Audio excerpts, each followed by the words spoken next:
Hey guys, it's Rich. This is basically going to be a video response to Annie's March 30th Bits and Bytes vlog. She covered a couple heavy topics and gave me something to think about, which many of Annie's videos do.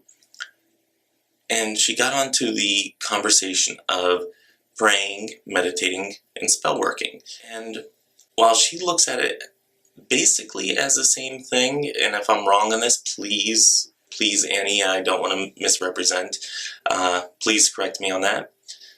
But from what I'm understanding, her viewpoint is basically that they are all within the same realm. To me, all three have very different meanings. One is calling out, the other is listening, and the third is taking action. To me, praying, and I do call it praying, is that calling out, that reaching out to a higher being, whether it's my goddess Sophia, or Jesus Christ, or the Almighty. Reaching out to that higher being and asking for that help. While for me, meditation is listening.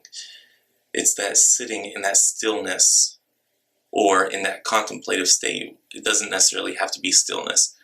And I'll cover more on that in the Christo-Pagan series on Saturday this week. So for me, meditation is that listening aspect, being open to hearing and listening to what may come through.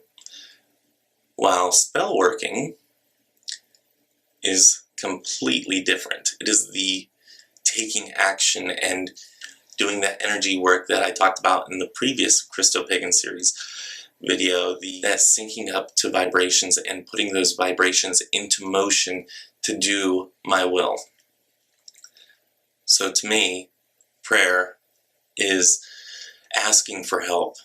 Meditation is the listening, and spell working is the action, the physical action or energetic action taking place in any situation. So, to answer your questions in short, do I pray? Yes. Do I call it prayer? Yes. Would I name it something else? Depending on what you're asking. What was another question? I have my little note card here. What do I do in the times that I feel helpless?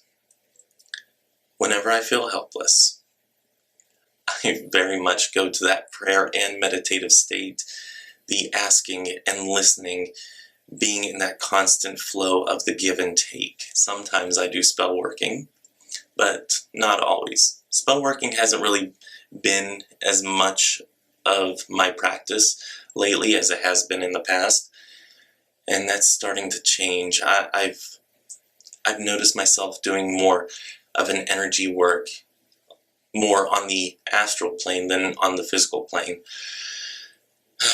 I don't have my herbs and my oils all here with me, but that doesn't keep a witch down. And on the topic of spell work, taking action, the taking action phase for me doesn't necessarily have to be spell work. The energy given to putting something into motion is still a type of spell working, I guess you would say. I think it was her last question was, do you do something to help not knowing if it will help? Absolutely. I've sent out prayers, I've sent out healing energies, I've sent energy out to the ether, not knowing who was going to receive it and not knowing if it was going to help anybody, but also secretly knowing that it will end up where it needs to be. So do I do it not knowing if it'll help? I guess not. I guess on some level I know it will help in some way, shape, or form. Not knowing the outcome, that's a different story. I will do energy work or send out healing energy not knowing if it will make a difference to what I'm actually asking it to do. However, I know on some level it will help somebody out there. So yeah, that's my little video response to Annie. I don't know what else to add into that. I thought I was so much more complex and had so much more to say, and I guess I really don't. But yeah, that's all that I have. For the rest of you out there, if you are not subscribed, go ahead and subscribe. If you have not been to Christo-Paganism.com, go ahead and go there. And if you're interested in what's going on in my daily life with some inspirational quotes and communing with others within the Christo-Pagan or pagan community, or you're just a voyeur and want to follow me, go ahead and check me out on Twitter. Until next time, may you have love, hugs, and ladybugs. Bye-bye.